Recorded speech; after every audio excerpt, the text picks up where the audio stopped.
여러분 안녕하십니까? 일요일 9시 뉴스입니다. 첫 소식은 역시 코로나19 상황입니다.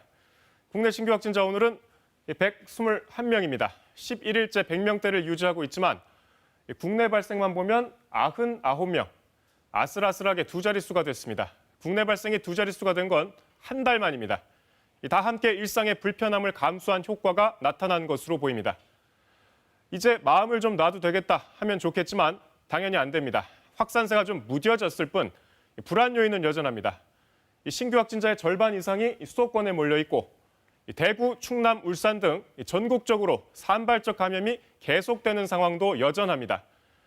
광복절 도심 집회 관련해 12명이 늘었고 서울 세브란스 병원 관련 확진자도 6명 늘었습니다. 산악 모임 카페와 사업 설명회, 노약자가 많은 요양원 감염도 이어지고 있습니다. 상황은 이렇지만 어쨌든 정부는 지난 2주간 수도권에 적용해온 거리두기 2.5단계를 일단 2단계로 낮추기로 했습니다. 영세 자영업자, 소상인 공인 등의 어려움을 고려한 판단입니다. 하지만 다음 달이 걱정입니다. 추석 연휴에 이은 한글날 연휴, 이 두 기간이 최대 고비가 될 것으로 보고 이달 말부터는 다시 방역 대응을 강화합니다. 거리두기 관련 소식 사정원 기자가 정리했습니다. 서울의 프랜차이즈형 커피점입니다. 강화된 2단계 조처에 따라 지난 2주간 포장과 배달만 가능했습니다. 하지만 내일부터는 매장 내 취식이 가능합니다.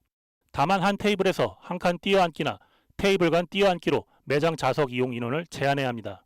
앞으로 2주간 수도권의 사회적 거리두기를 2단계로 조정하고자 합니다. 사회적 피로도와 함께 그간 확인된 방역 조치의 효과 등을 감안하였습니다. 자영업자들은 반기는 분위기입니다.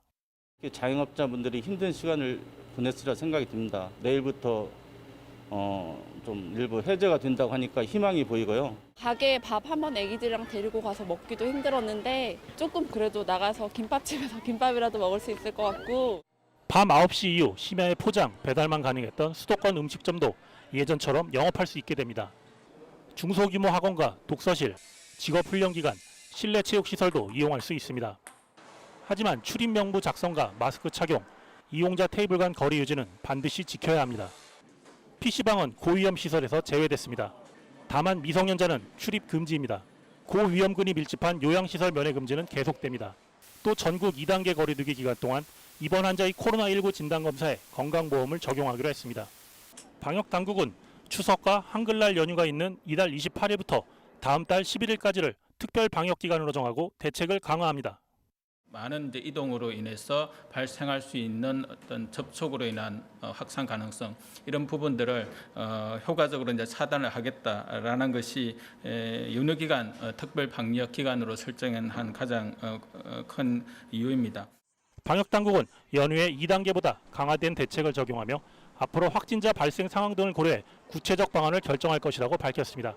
KBS 뉴스 사정원입니다.